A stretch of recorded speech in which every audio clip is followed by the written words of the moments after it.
हर religion में death के बाद शरीर को विदा करने के अलग अलग तरीके होते हैं। हिंदू बॉडी को जलाकर अंतिम संस्कार करते हैं, वहीं क्रिश्चियंस और मुस्लिम कब्र बनाते हैं और जहां कब्रें होती हैं उस जगह को कब्रिस्तान कहा जाता है। हम बचपन से ही कब्रिस्तान से जुड़ी कई डरावनी कहानियां सुनते आए हैं। ऐसा माना जाता है कि आत्माएं शरीर तो छोड़ देती हैं, पर कभी कभी इस दुनिया को नहीं छोड़ती और अक्सर अपने शरीर के पास ही रहने लग जाती हैं। ये कहानी 16 साल के इकबाल की है। इकबाल अपने अब्बू के साथ रहता था।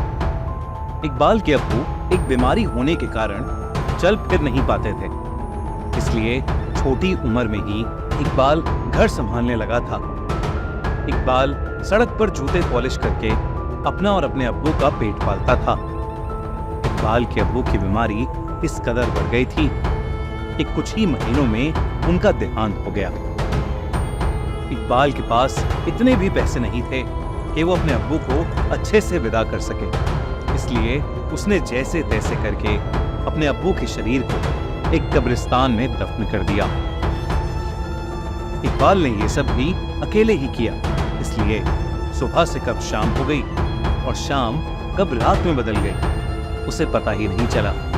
इकबाल अपने अब्बू की मौत से बहुत ही ज्यादा बेबस और अकेला महसूस कर रहा था। उसे समझ नहीं आ रहा था कि आखिर वो अब क्या करेगा।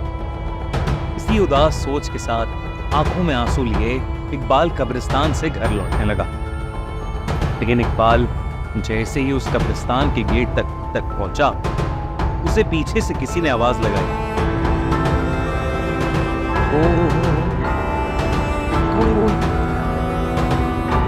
इकबाल एकदम से रुक गया। वो सहम गया क्योंकि उसे इक्कू सिर्फ उसके अब्बू बुलाते थे। इकबाल को लगा कि शायद उसके कान बज रहे हैं कि तभी उसे एक और आवाज आई।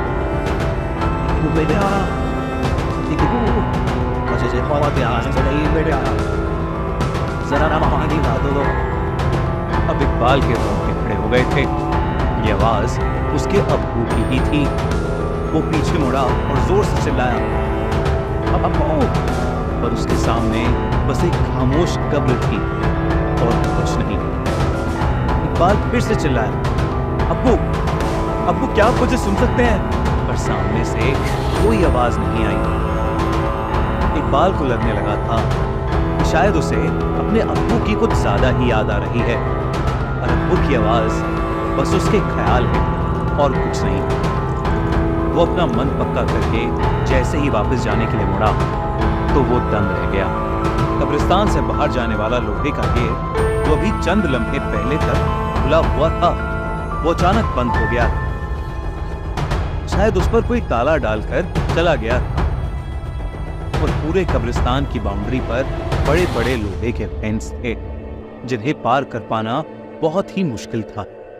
उस कब्रिस्तान से बाहर निकलने का एक दूसरा गेट भी था, पर वो एक दूसरे कोने में था। उस गेट तक पहुंचने का मतलब था इकबाल को पूरे कब्रिस्तान के बीच से होकर गुजरना पड़ता। लेकिन इकबाल के पास और कोई ऑप्शन भी नहीं था, तो वो दूसरे गेट की ओर जाने लगा। देर रात हो चुकी थी। उस कब्रिस्तान में तेज हवा और एक बेजान खामोशी के अलावा और कुछ भी नहीं था। अंधेरे में वो कब्रिस्तान और भी डरावना लग रहा था। इकबाल हल्का सा घबराया हुआ जल्दी से जल्दी बस वहां से बाहर निकलना चाहता था। लेकिन कुछ ही दूर चलते हुए इकबाल को कुछ ऐसा दिखा जो उसे बहुत अजीब लग रहा था। उसने देखा कि कब्र के किनारे एक आदमी अपने घुटनों में सर दिए बैठा हुआ है। वो सुनसान कब्रिस्तान के बीचों बीच आखिर क्या कर रहा था? ये सवाल इकबाल का पीछा नहीं छोड़ रहा था। इकबाल ने उस आदमी को आवाज दी, पर उस आदमी ने कोई जवाब नहीं दिया। इकबाल धीरे धीरे उस आदमी के करीब गया।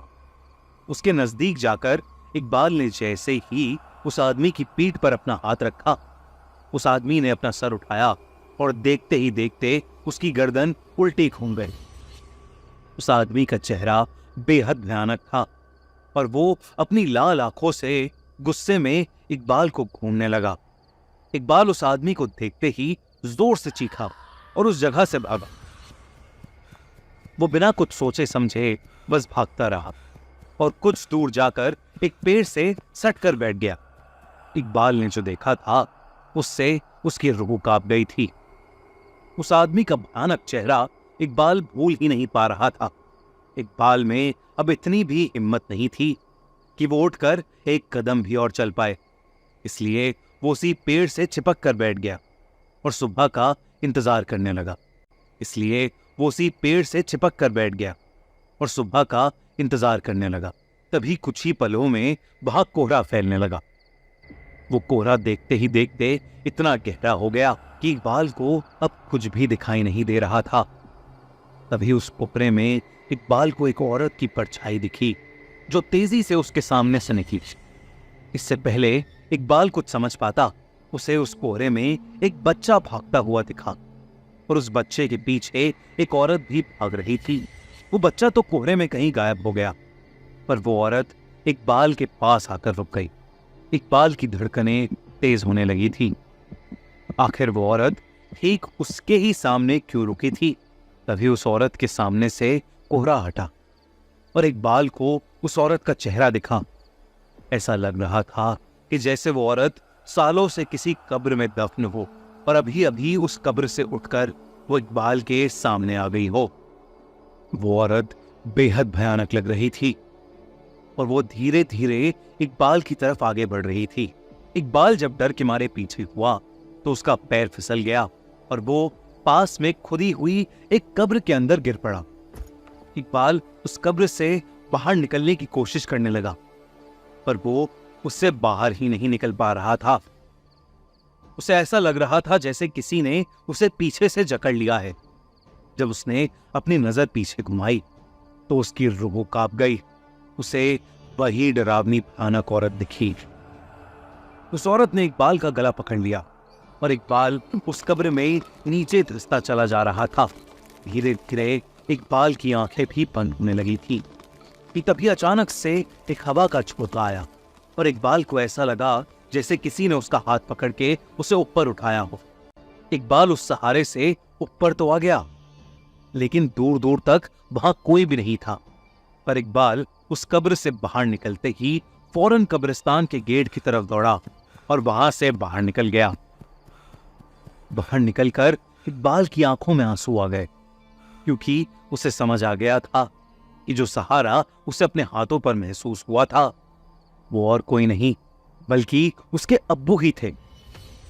उसके अब्बू ने ही शायद उसकी जान बचाई थी। उस रात के बाद इकबाल को समझ आ गया कि अगर आपसे प्यार करने वाले लोग किसी वजह से आपसे दूर भी हो जाएं, तब भी वो हमेशा आपका ख्याल रखते हैं। Thanks for watching Dead Man's Wish. Subscribe for more horror videos.